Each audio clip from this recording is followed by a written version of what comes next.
Palasa railway వంతెన నిర్మాణ పనులు పునఃప్రారంభించిన మంత్రి కింజరపు అచ్చెన్నాయుడు, ఎమ్మెల్యే గౌతు శిరీష ప్రతిపక్షంలో ఉన్నప్పుడు మున్సిపాలిటీ ప్రజలు గౌతు శిరీష మాటివ్వడం జరిగింది. కూటమి ప్రభుత్వం అధికారంలోకి వచ్చిన వెంటనే దృష్టి పనులు మొదలు పెడుతున్నాను. అనంతరం వంతెన నిర్వాసితులను చెక్కులు పంపిణీ చేశారు.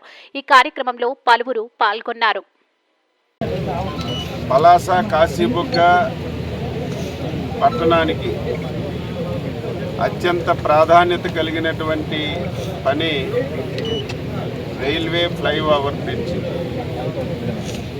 ఇది ఎన్నో సంవత్సరాల యొక్క ఈ పట్టణ ప్రజల కళ. అయితే 2005వ సంవత్సరంలో ఈ ఫ్లైఓవర్ని కేంద్ర రాష్ట్ర ప్రభుత్వాలు కలిసి మంజూరు చేశారు. అప్పటి కాస్టు దాదాపుగా 30 కోట్ల రూపాయలు. ఇది ఆలస్యం అవటం వల్ల దీని వాల్యూ 46,64,00,000కు పెరిగింది.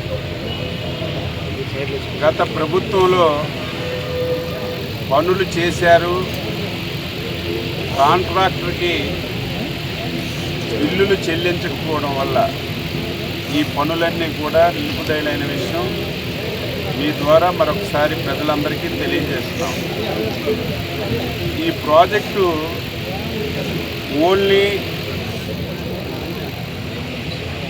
బ్రిడ్జ్ వరకే రైల్వే వాళ్ళు ఇస్తారు.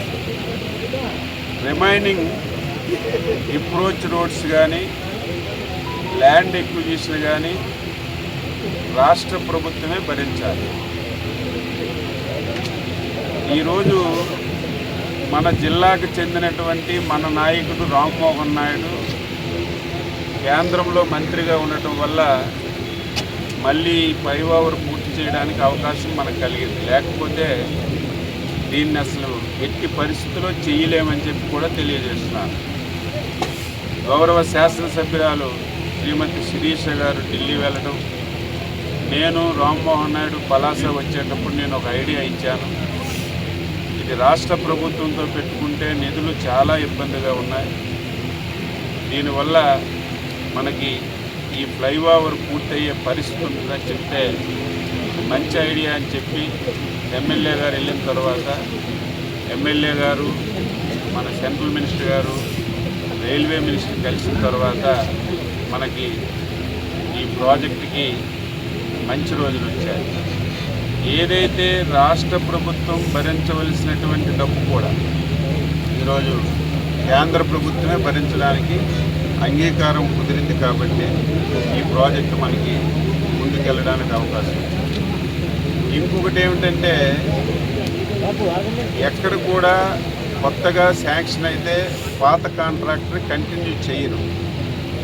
కానీ రామ్మోహన్ నాయుడు గారు రైల్వే అధికారులతో మాట్లాడి మళ్ళీ కొత్తగా కాంట్రాక్ట్ వస్తే మళ్ళీ మొదటికే వస్తుందని చెప్పి ఆలోచన చేసి అప్పటి వరకు ఉన్నటువంటి బిల్స్ 6 కోట్ల చిల్లర ఇమీడియట్గా రాష్ట్ర ప్రభుత్వం నుంచి వారికి బిల్స్ అన్నీ కూడా చెల్లించి మళ్ళీ ఆ వ్యక్తికే, ఆ కాంట్రాక్టర్కే ఈ పనులు కొనసాగించే విధంగా నిర్ణయం తీసుకున్నాం.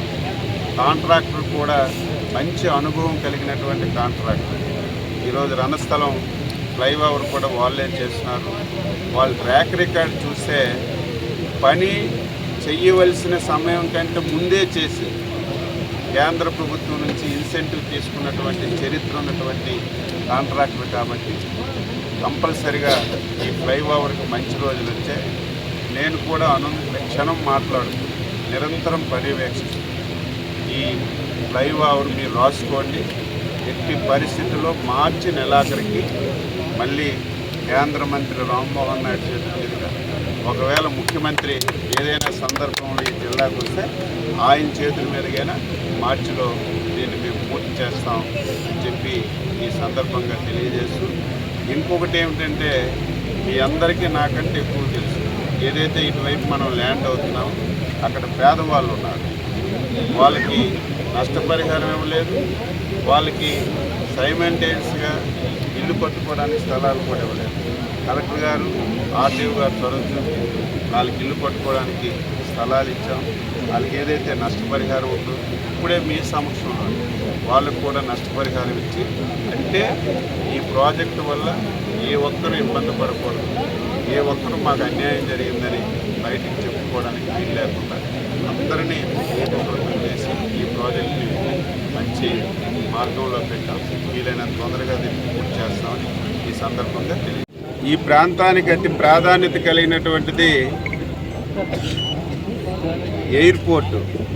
అది ఒరిజినల్గా నా నియోజకవర్గంలో పెట్టుకోవాలి, కానీ జిల్లా అంతా అభివృద్ధి జరగాలి.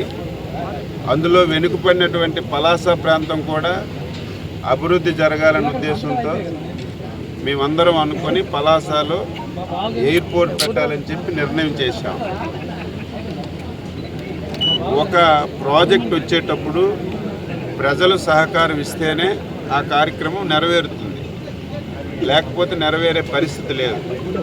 అయితే నేను గతంలో వచ్చినప్పుడు కూడా చెప్పాను, ఈ ప్రాజెక్టు వల్ల ప్రజలకి మేలు జరిగే ఆలోచనలే చేస్తాం తప్ప ప్రజలకి నష్టం జరిగే ఆలోచనలు ఎక్కడ కూడా మేము చెయ్యం. అసలు ప్రజలందరూ కూడా అర్థం చేసుకోవాలి. ఈ మధ్యకాలంలో క్యాబినెట్లో ఏదైతే పలాస ఎయిర్పోర్ట్, అంటే శ్రీకాకుళం జిల్లాకు చెందినటువంటి ఎయిర్పోర్ట్, కుప్పం ఎయిర్పోర్ట్కి టిట్కో నుంచి నిధులు తెచ్చి ఇక్కడ సర్వే చేసి ల్యాండ్ ఎక్విజిషన్ పూర్తి చేయాలని చెప్పి నిర్ణయం చేశాం. ఇక్కడ రైతులు ఆందోళన చెందుతున్నారు. రైతులు ఆందోళన చెందవలసిన అవసరం లేదు. ఇప్పుడు ఉన్నదానికంటే మీకు మెరుగైనటువంటి విధానం ఆలోచిస్తున్నాం. మొన్న క్యాబినెట్లో ముఖ్యమంత్రి గారు కూడా నాకు ఇంకొక విషయం ఏం చెప్పారంటే, వీలైతే రైతులతో మాట్లాడి అమరావతిలో అయితే మనం ల్యాండ్ పూలింగ్ చేశాం, ఆ పద్ధతిలో చేస్తే రైతుకి బాగుంటుంది, ఇటు మనకి విమానాశ్రయం రావడానికి అవకాశం ఉంటుందని చెప్పి ముఖ్యమంత్రి గారు కూడా మాకు హ్యాండ్ హోల్డింగ్ ఇచ్చారు. రైతులు ఎవరు ఆందోళన చెందొద్దు, మీరందరూ సహకరించండి. రామ్మోహన్ నాయుడికి పార్లమెంట్ సమావేశాలు అవుతున్నాయి.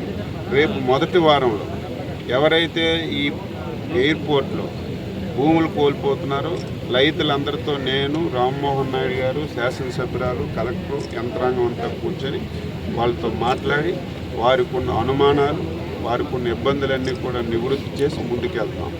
ఈలోగా అసలు ఏంటి ఎయిర్పోర్ట్ ఎక్కడొస్తుంది, ఏ ప్లేస్లో వస్తుంది, ఎవరెవరు దీనికి అవకాశం ఉంటుందని తెలుసుకోవడానికి కూడా మరి అవకాశం కల్పించవలసినటువంటి అవసరం ఉంది.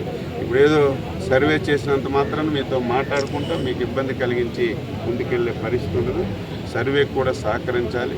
ఈ మీటింగ్ అయిన తర్వాత నేను ఒకసారి ఆర్డీఓ గారికి, ఎంఆర్ఓతో కూడా మాట్లాడి ముందు సర్వే చేస్తే తర్వాత ఫస్ట్ వీక్లోనే పలాసలోని కళ్యాణ మండపానికి రైతులందరికీ పిలిచి వాళ్ళతో మాట్లాడి నేను మళ్ళీ మాటిస్తున్నాను, మీకు ఇప్పుడు ఉన్నదానికంటే మెరుగ్గా ఉంటుంది తప్ప మీకు ఎవరికి ఇబ్బంది లేకుండా ముందుకు తీసుకెళ్తాం.